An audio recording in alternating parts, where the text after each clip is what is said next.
अच्छा से पढ़े और सबको लगभग में समझ में आ गया। अभी पढ़ रहे हैं विसर्ग संधि और रूल नंबर 2 को देख रहे हैं। रूल नंबर क्या देख रहे हैं?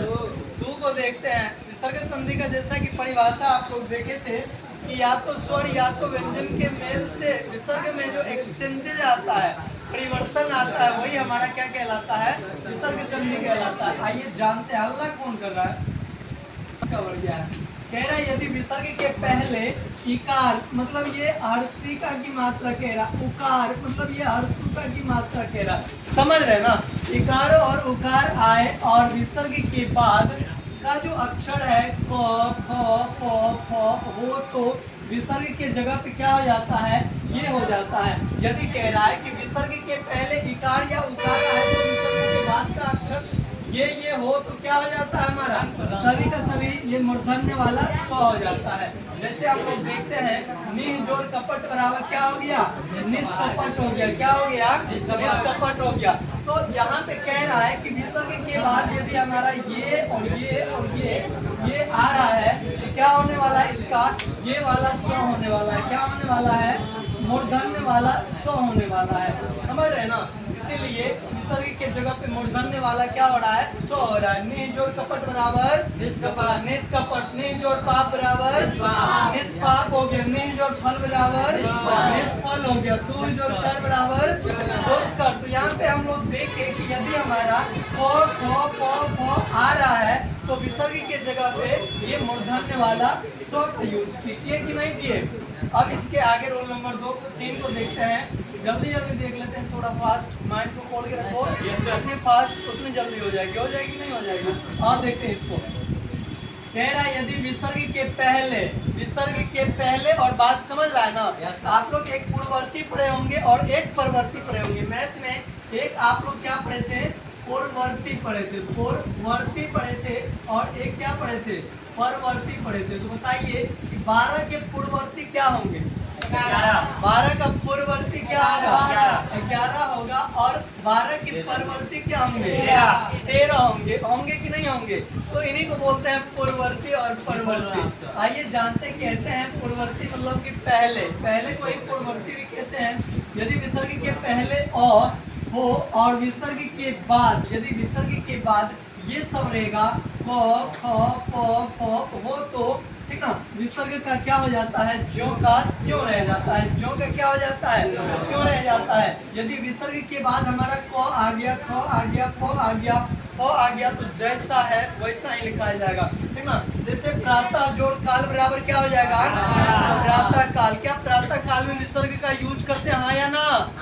करते हैं। ठीक ना? उसके बाद पया जोड़ पान बराबर क्या हो जाता है? पया पान हो जाता है।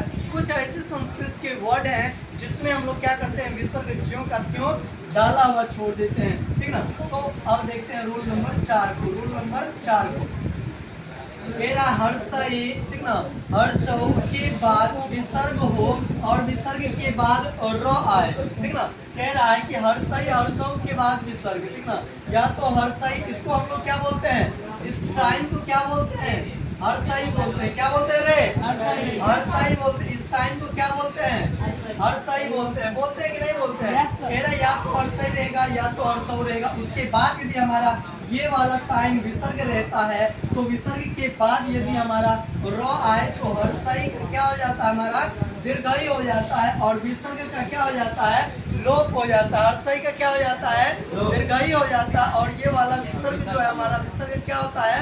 ये दो बिंदा जो हमारा रहता है, ये दो बिंदा का क्या हो जाता है? लोप हो जाता है। और ये हर्षई किसमें बदल जाता है? दीर्घई में बदल जाता है। इसीलिए ये यदि हर्षई हमारा दीर्घई में बदलेगा, हर्षई के बाद यदि रो रहता है तो हर्षई किसमें बदल जाता है? दीर्घई में बदल जाता है। तो और ये वाला का क्या हो जाता है? साइलेंट हो जाता है इंग्लिश में, जिनको हम लोग बोलते हैं लोप हो जाना, विलुप्त हो जाना, मतलब कि छिप जाना, जो भी कह लो इसको। इसीलिए निह जो रस बराबर क्या हो गया? नीरस हो गया। यहाँ पे नीरस में दीर्घी का लगा हुआ है, हर्षी का नहीं लगा हुआ है। निह जो रोग बराबर क्या हो गया? निरोग हो गया। निह जो रम बराबर क्या हो गया? नीरव हो गया। यहाँ पे निह जो रब बराबर क्या हो गया? नीरव हो गया। ठीक है? तो ये आपका रूल समाप्त हो गया। इस रूल में कह रहा था कि हर्षई और हर्षों के बाद यदि विसर्ग है, ठीक ना, यदि हर्षई और हर्षों के बाद विसर्ग है, ठीक ठीक ना। विसर्ग है तो विसर्ग के बाद यदि र है तो हर्षई का दीर्घई हो जाता है और ये विसर्ग वाला चीजों का क्या हो जाता है, लोप हो जाता है। हर्षई और हर्षऊ का क्या हो जाता है, दीर्घई हो जाता है। यदि उसके बाद रो रहता है तो दीर्घई हो जाता है और विसर्ग क्या हो जाता है, हमारा लोप हो जाता है, ठीक ना। इसको समझ गए ना। हर्षई और हर्षऊ के बाद यदि हमारा क्या आता है, रो आता है, ठीक ना, इसका किसमें बदल जाता है, ये वाला दीर्घई में बदल जाता है और ये वाला विसर्ग क्या हो जाता है, हमारा लोप हो जाता है। रूल नंबर 4 कंप्लीट है, क्लियर है, कोई दिक्कत नहीं। 5 को देख लो। यदि विसर्ग के पहले विसर्ग के पहले, समझ रहे हो ना, पहले को हम लोग क्या बोलते हैं, पहले को पूर्ववर्ती बोलते हैं।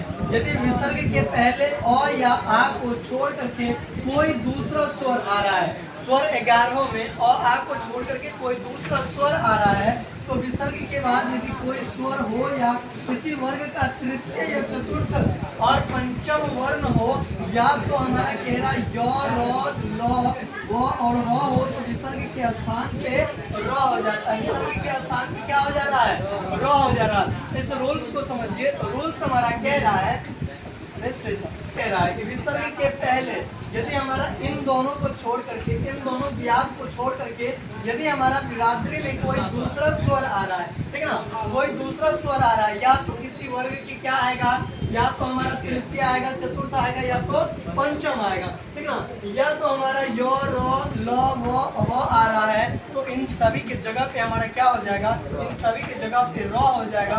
और एग्जाम्पल हम लोग यहाँ पे देख सकते हैं, जैसे हमारा निपाय हो गया, ठीक ना। यहाँ पे देखिए, यहाँ पे विसर्ग के बाद हमारा ये आ के बाद कोई दूसरा है तो हमारा क्या होगा, रो हो जाएगा, ठीक ना, ठीक ना। यहाँ पे हमारा विसर्ग के बाद कोई तीसरे वर्ग का है, किसी भी वर्ग का तृतीय मतलब कि वर्ण आ रहा है, तो उसका भी हमारा क्या हो जाएगा, उसका भी हमारा क्या हो जाएगा, उसका भी हमारा क्या हो जाएगा, रो हो जाएगा। इसीलिए हमारा यहाँ पे रो यहाँ छिपा हुआ है, नी तो यहाँ पे आया है, गहरसु का है भी, और रो यहाँ पे है। निर्गुण पे हम लोग निर्गुण महर्षि का रो, गहरसु का निर्गुण ऐसे नहीं लिखते हैं, बल्कि महर्षि का गहरसु का रेप और मूर्धन्य रो ऐसे लिखते हैं। लिखते हैं कि नहीं लिखते हैं? तो ये रो हमारा यहाँ पे ऊपर चले जाता है। निह जो उपाय बराबर क्या हो जाएगा, निरुपाय हो जाएगा। कभी कभी बोल भी लिया क्या करो इस सुंदर सिंपल से, भगवान बोल दिया है अच्छी चीजों को बोलने के लिए, ठीक ना। निह जोड़ गुण बराबर निर्गुण, निह जोड़ जल बराबर निर्जल। कभी भी निर्जल का यदि संधि विच्छेद किया करने के लिए तो कैसे कहिएगा,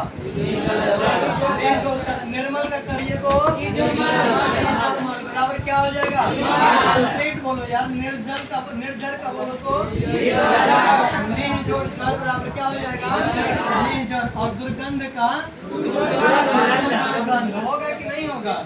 और दू जोड़ आत्मा बराबर आत्मा, और निह जोड़ धन बराबर धन। तो ये हमारा हो गया रूल नंबर कितना हो गया, 5 हो गया।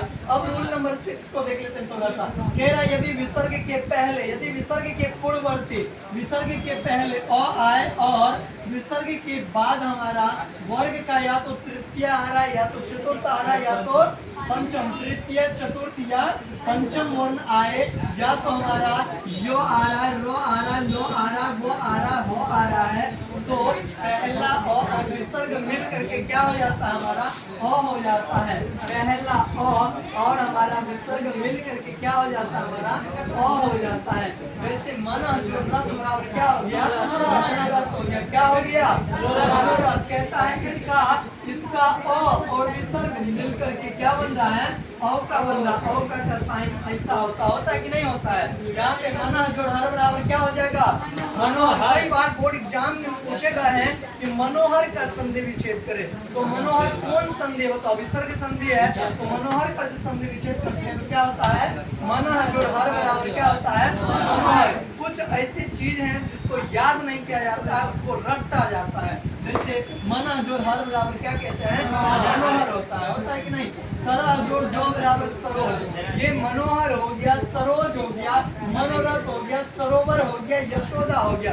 ये बोर्ड में कई बार पूछे गए हैं आप लोगों को बिलीव नहीं होता है तो प्रीवियस ईयर्स क्वेश्चन को उल्टा और ये आपको उसमें देखने को मिलेगा। सरा जोड़ जो बराबर सरोज हो गया, सरोज और मन बराबर सरोवर, यशा जोड़ दा बराबर यशोदा, वही जोड़ बढ़त बराबर वही बढ़त हो गया। ठीक है, इसके आगे देखते हैं लास्ट रूल है और इसके बाद हम लोगों का संधि क्या होने वाला है, पूर्ण रूपेण समाप्त होने वाला है। आइए देखते हैं रोल नंबर कितने को, 7 को। इसमें कह रहा है यदि विसर्ग के आगे पीछे, आगे और पीछे, आगे मतलब परवर्ती और पूर्ववर्ती, परवर्ती और पूर्ववर्ती अ हो तो पहला अ और विसर्ग मिलकर के क्या हो जाता है, अ हो जाता है। और विसर्ग के बाद यदि अ रहेगा तो उस अ क्या हो जाता है, अ हमारा साइलेंट हो जाता है तथा उसके स्थान पे लुप्तकार का चिन्ह दिया जाता है। यदि हमारा आगे पीछे अ रहेगा तो पहला अ हमारा क्या हो जाता है, विसर्ग का अ हो जाता है और बाद में यदि अ आएगा तो वो साइलेंट हो जाता है और उसके जगह पे हम लोग लुप्तकार का चिन्ह यूज करते हैं। इसको क्या बोलते हैं हम लोग, साइलेंट बोलिए या लुप्तकार बोलिए, इन चीजों का यूज करते हैं। आइए देखते हैं प्रथम जोड़ अध्याय बराबर प्रथमो अध्याय, तो प्रथमो अध्याय में यहाँ पे ये लुप्तकार का चिन्ह लगा हुआ है। यश जोड़ अभिलाषी बराबर यशोभिलाषी, क्या हो जाएगा, यशोभिलाषी होगा कि नहीं होगा। यहाँ पे मन जोड़ अभिलाषी बराबर क्या हो गया, मनोभिलाषी हो गया। ठीक है, तो आपकी ये संधि पूर्ण रूपेण यहाँ से क्या हो गई है, एंड हो गई है कि नहीं हो गई है। तो एक बार जो